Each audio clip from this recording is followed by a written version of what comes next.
Oke.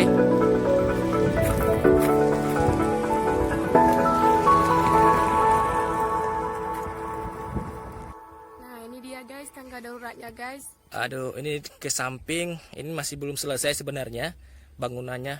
Nanti bagaimana di depannya kita lihat sama-sama. Ini ada tangga ya.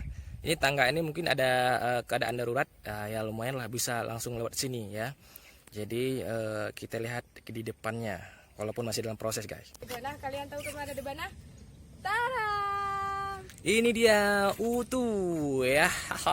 Ini sebenarnya ini kampus terbesar ya di kawasan pantai barat selatan. Jadi kalau kalian mau kuliah di sini guys, tempatnya cocok banget nih ya.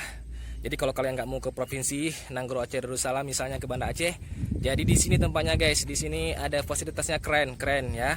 Coba kalian nih gedungnya.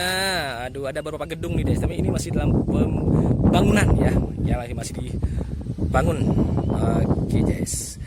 Dan itu dia kalau kalian mau berkunjung ke Aceh Barat, kalau mau kuliah nih guys, apalagi mungkin ini barusan ya masa transisi ya, mungkin ke depannya bisa dibuka kembali ya fasilitas-fasilitas semuanya. Jangan lupa ya kalian singgah atau belajar di kampus kami, di mana yaitu di Utu.